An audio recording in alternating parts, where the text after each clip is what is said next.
Ensuite, sur le sujet, avant d'expliquer un peu plus ma position, je vais tuer le suspense d'une seconde. Monsieur de Bastia, que je croisais tout à l'heure, me rappelait la formule que j'avais utilisée quand il était venu me voir il y a quelques mois. Je lui avais dit, si j'étais gouverneur de la planète Mars, je défendrais sans aucun problème le revenu universel de base. Belle formule. Voilà. Ce qui résume à peu près mon état d'esprit. C'est-à-dire que sur un plan théorique, j'ai strictement aucun problème avec le revenu universel de base. Donc si nous avions, alors pour s'approcher entre la France et la planète Mars, d'un pays sans prestations sociales, sans fiscalité organisée, sans etc., je pense que je commencerai à bâtir la politique de revenu en prévoyant un revenu universel. Mais en revanche, je considère que, et je vais m'expliquer, que dans un pays comme le nôtre, le coût de transition est tel que trop se concentrer sur le revenu universel peut conduire à s'écarter de réformes nécessaires. Voilà, c'est ça, c'est un parti pris qui est réfutable, etc., qui peut tout à fait se discuter.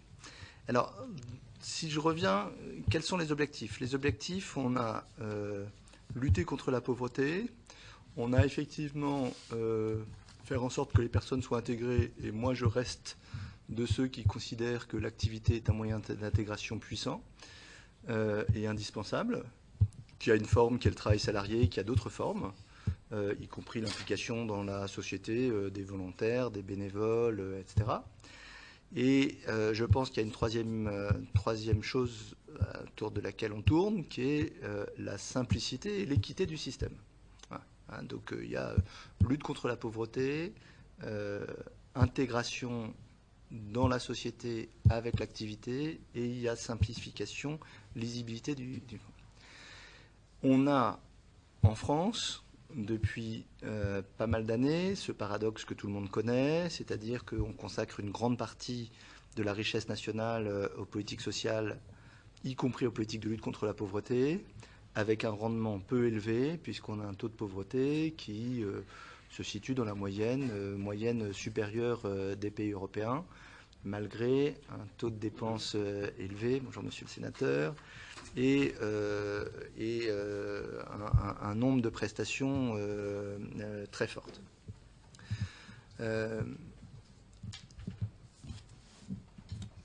Donc, sur la lutte contre la pauvreté, on n'est pas très bon. Sur l'emploi, on n'est pas très bon. Hein. Il y a des pays qui ont des taux de pauvreté élevés avec des taux de chômage bas, des pays qui ont des taux de chômage élevés avec des taux de pauvreté bas. Nous, on a des taux de pauvreté moyen et un taux de chômage trop élevé. Et point de vue simplification et lisibilité, on a un système qui est extrêmement difficile. Dans les sujets sur lesquels j'ai travaillé et qui ont conduit notamment au RSA, il y avait cette idée, de pouvoir mieux combiner les revenus du travail et les revenus de la solidarité, et deuxièmement, de pouvoir simplifier le système. Alors, simplifier le système, l'une des raisons pour lesquelles j'ai cette de semi-boutade sur l'impossibilité en France, quand on a conçu le RSA, dans une commission, si je reviens, la lutte contre la pauvreté, elle n'est pas l'affaire que de l'État, elle est l'affaire d'un certain nombre d'acteurs, l'État, les collectivités territoriales, les représentants des salariés, les représentants des employeurs, les associations de lutte contre la pauvreté, etc., qui en général défendent chacun des mesures incompatibles avec celles que défendent les autres. Nous avions essayé de mettre cet ensemble autour de la table et de voir sur quoi ils pouvaient converger. Ils convergeaient sur que le système devait être neutre pour le coût du travail et garantir un principe qui est chaque heure travaillée doit pouvoir rapporter de l'argent, quel que soit le niveau des revenus. Donc ce soit vrai pour des revenus élevés comme pour des revenus des plus faibles, voire le passage du non-emploi à l'emploi. Et à l'époque, on avait considéré que le système des minima sociaux et de différentes prestations ne remplissait pas ces conditions. Et on avait imaginé de pouvoir rendre le système à la fois plus efficace sur la lutte contre la pauvreté, plus efficace sur le travail et plus simple, en ayant un RSA qui mettait dans la même prestation à la fois l'ex-RMI, à la fois les différentes primes qui existaient à l'époque, à la fois l'allocation spécifique solidarité, à la fois l'allocation adulte handicapé, donc les différents minima sociaux, plus la prime pour l'emploi, plus une grande partie des aides au logement. L'APL. Ouais. Alors, pourquoi est-ce qu'on a fait ce raisonnement? On a fait ce raisonnement en se disant que l'une des choses qui rendait le système peu lisible et ne favorisant peu le retour à l'emploi était que toutes ces aides avec des temporalités différentes. Donc il y en avait certaines qui étaient calculées sur les revenus du mois d'avant, d'autres sur les revenus du trimestre d'avant, d'autres sur les revenus de l'année d'avant et d'autres sur les revenus de l'année avant. Voilà. Donc elles pouvaient augmenter ou baisser de manière quasiment aléatoire et indépendante d'effets générateurs. Okay, je retrouve un boulot, ou je perds un boulot, ou j'ai un enfant supplémentaire, etc. Première chose. Deuxièmement, que chaque aide prise isolément avait ses avantages et ses effets secondaires. L'effet secondaire le plus connu pour les aides au logement, c'est que les aides au logement identifiées conduisent les propriétaires à ajuster le logement en fonction de l'aide au logement. Et donc, il y a un effet inflationniste qui a été prouvé par des travaux académiques, qui est évident et qui fait que les aides au logement font partie des aides qui ont le taux de rendement le plus faible, puisque plus de 3/4 des aides au logement sont captées par les hausses de loyer. Donc chaque fois que vous mettez 3/4. Chaque fois que vous mettez 1 milliard dans les aides au logement, ça n'augmente le pouvoir d'achat de ceux qui touchent les aides au logement que de 250 millions d'euros. Prouvé, publié, travaillé sur 30 ans. Ça a été fait de manière extraordinairement scientifique en suivant les niveaux de vie et les niveaux de loyer des personnes juste en dessous du seuil, juste au-dessus du seuil, et en regardant les faits. Donc c'est un échec majeur, qui conduit d'ailleurs à le corriger par la régulation des loyers, etc., avec les effets, les polémiques que l'on connaît ensuite, comme on l'a vu au moment de la loi Duflot. Voilà. Et puis, les autres minima sociaux, il y a effectivement des passages, les passages avec l'allocation spécifique de solidarité étaient totalement insatisfaisants parce que la prise en compte de la situation familiale n'était pas la même dans un cas ou dans l'autre, alors que les besoins sont sensiblement les mêmes. Et pour l'allocation adulte handicapé, la question du cumul avec des revenus d'activité se pose dans des termes importants, puisqu'il y a beaucoup de personnes handicapées qui souhaitent pouvoir travailler et dans lesquelles l'annulation des revenus du travail est une deuxième pénalisation.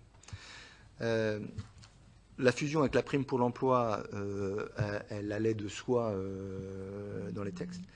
Ce que je remarque, c'est que il a fallu quasiment 10 ans pour fusionner avec la prime pour l'emploi, dans des conditions sur lesquelles on pourra revenir. C'est très intéressant ce qui s'est passé là-dessus. Alors qu'au départ, il y avait une sorte de consensus autour de cela. Mais moi, je me suis retrouvé à un moment où j'ai eu le consensus inverse, c'est-à-dire que après l'avoir défendu, et la droite et la gauche étaient contre la fusion, pour des raisons diamétralement opposées, de la fusion de la prime pour l'emploi dans le RSA. Et les aides au logement, elles restent, j'allais dire, entre deux eaux depuis longtemps, avec des masses budgétaires qui continuent à augmenter, et du coup des situations qu'on ne résout pas avec sans avoir changé du coup le mode de calcul des aides au logement par rapport aux revenus, parce qu'on sait que si on le changeait, cela créerait une dépense budgétaire.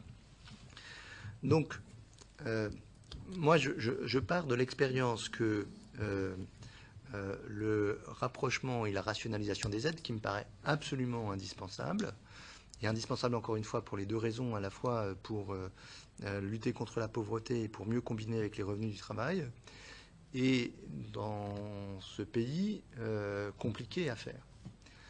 Du coup, traiter ce sujet en disant qu'au passage, on va redistribuer quelques centaines de milliards d'euros avec un revenu universel qui concernerait les 60 millions de population, je n'arrive pas à être persuadé qu'on le fera dans un terme compatible, disons, avec ma durée de vie. Voilà. Mais on s'intéresse aux générations futures.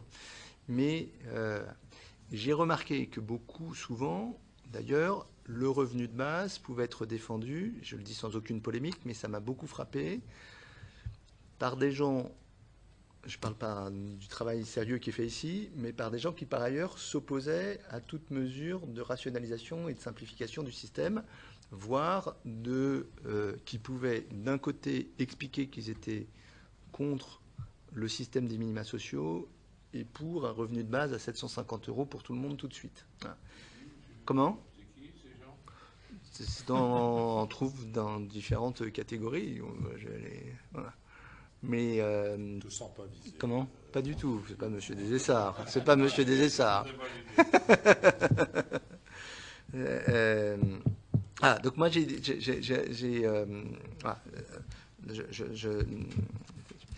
du coup, vous voyez le fond de ma pensée, c'est que autant, et d'ailleurs on le voit dans les débats actuels, il y a finalement deux conceptions du revenu de base. Il y a le revenu de base universel qui consiste à donner une certaine somme à l'ensemble de la population.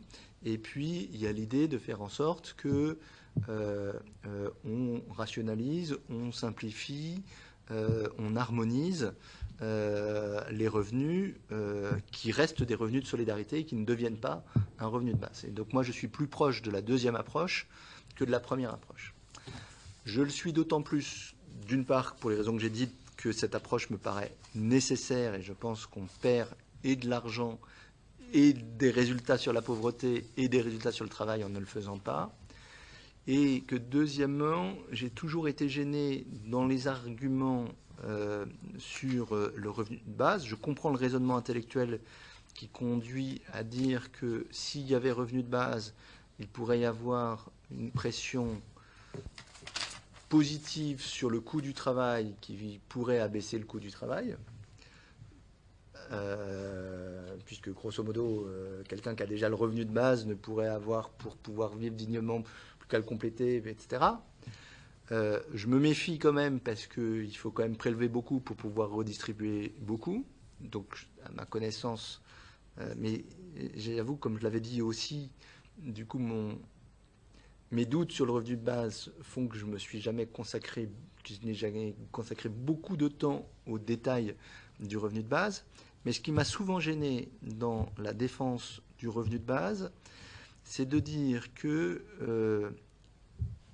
elle semblait pour beaucoup l'alpha et l'oméga de la lutte contre la pauvreté, et alors même que je pense que la lutte contre la pauvreté passe par différents leviers de formation, de politique de l'emploi, d'accompagnement, etc., qui, je pense, sont des leviers aussi importants que l'effet revenu lui-même. Et donc là aussi, c'est peut-être que mon pragmatisme me tue, mais je me dis que si ce pays passe des années à se concentrer sur le grand chamboule-tout des aides sociales pour tourner bouler 400 milliards d'euros dans tous les sens, je le vois mal travailler en même temps sur les réformes de l'éducation, de la formation professionnelle, des politiques d'accompagnement, etc. etc. Voilà. C'est en ça que je crains toujours qu'il y ait un côté diversion de ce sujet-là. Et donc, pour résumer ma pensée, faisons d'abord l'harmonisation comme revenu de solidarité. Et une fois qu'on aura réussi cela, reprenons les excellents rapports et contributions sur le revenu de base pour savoir si on s'y emploie plutôt que de le faire dans le sens inverse. Alors ensuite, moi je fais partie de ceux qui continuent à penser, mais peut-être que je me trompe, qu'il ne faut pas inverser les facteurs. C'est-à-dire que quand on parle de revenus venant d'une source publique, ce sont des revenus de solidarité, et ce n'est pas les revenus principaux, dont les revenus du travail seraient l'auxiliaire. Et là aussi, moi je suis un peu gêné dans la version revenu de base, de voir les revenus du travail devenir, si je puis dire, l'accessoire. Et je trouve il y a bien évidemment aujourd'hui un problème de revenus du travail, il y a des problèmes de contournement des principes du droit social, il y a la possibilité d'aller, au lieu d'embaucher quelqu'un, de prendre un auto-entrepreneur, il y a un vrai bouleversement dans le rapport au revenu du travail, mais je ne suis pas sûr que cela l'arrange de les reléguer au deuxième plan. Donc je crois vraiment à ce que la solidarité vienne compléter les revenus du travail et non pas que les revenus du travail viennent compléter la solidarité. Voilà, je ne veux pas être plus long parce que je pense avoir fait passer, mais en ne demandant pas mieux d'être challengé, l'essentiel de mon raisonnement.